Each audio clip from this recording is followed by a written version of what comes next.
Le titre du cours d'aujourd'hui est « Le nombre et le genre du nom ». Observons la phrase suivante. Je fais le ménage et je range la maison.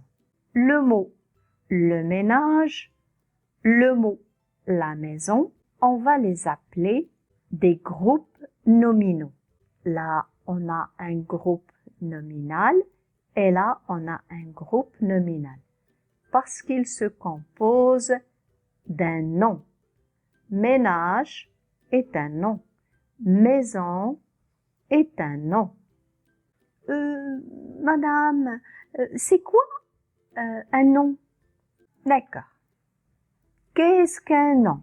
Un nom, appelé aussi substantif, est un mot qui désigne un être animé, une personne, un animal ou inanimé, un végétal, un objet, un sentiment, une qualité, un phénomène, et ainsi de suite.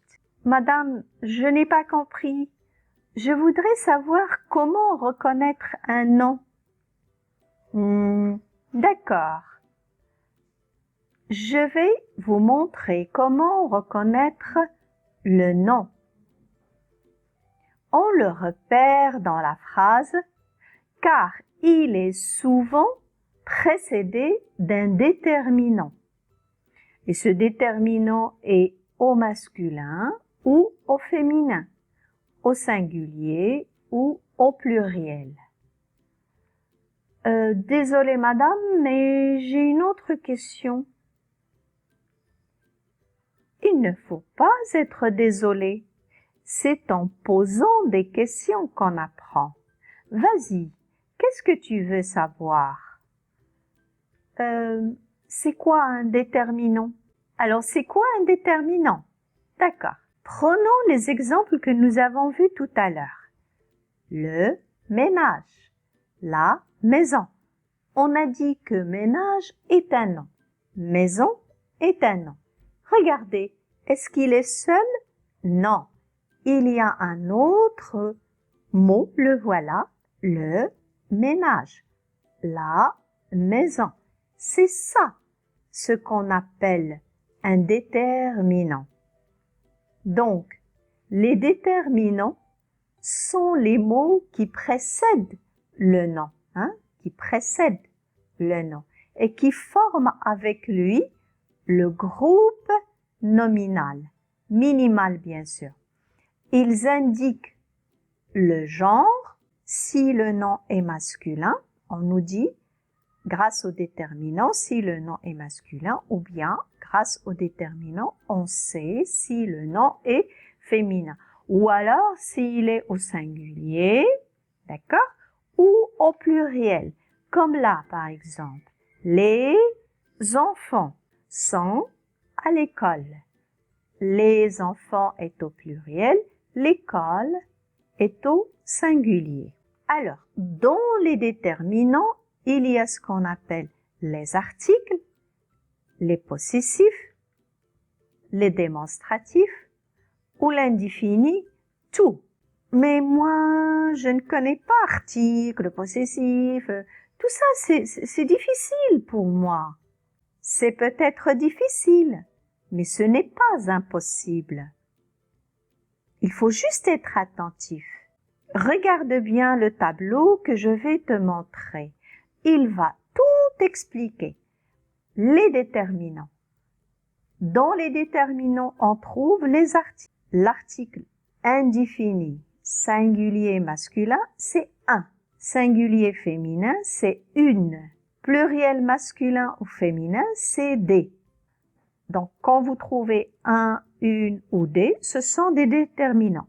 Mais précisément, ce sont des déterminants articles indéfinis. Il y a aussi les articles définis. Singulier masculin, le ou l'apostrophe. Singulier féminin, la ou l'apostrophe. Donc, le l'apostrophe, on le met quand le mot commence par une voyelle. D'accord? Donc, je peux pas mettre la plus une autre voyelle. Donc, il y a ici ce qu'on appelle la règle de l'élision. J'efface la première voyelle et je mets l'apostrophe. L'article défini pluriel masculin au féminin, c'est les. Et il y a aussi l'article partitif. Du, de la ou de l'apostrophe. Maintenant, les déterminants possessifs. Mon, ton, son. Quand je dis par exemple mon livre, ça veut dire le livre m'appartient. C'est pour cela on les appelle possessifs. Il y a aussi les possessifs singuliers féminins, ma, ta, sa. Donc quand vous voyez ça, par exemple sa chambre, ça, on va dire qu'il est au singulier féminin. Et le possessif pluriel masculin et féminin, c'est mes, tes, ses. Il y a aussi les possessifs singuliers masculin au féminin, notre, votre, leur. Les possessifs pluriels masculins au féminin, nos, vos, leurs. Il y a aussi les déterminants démonstratifs, ce, cette, singulier masculin, cette, singulier féminin. Et pour le pluriel, aussi bien masculin qu'au féminin, on a c'est.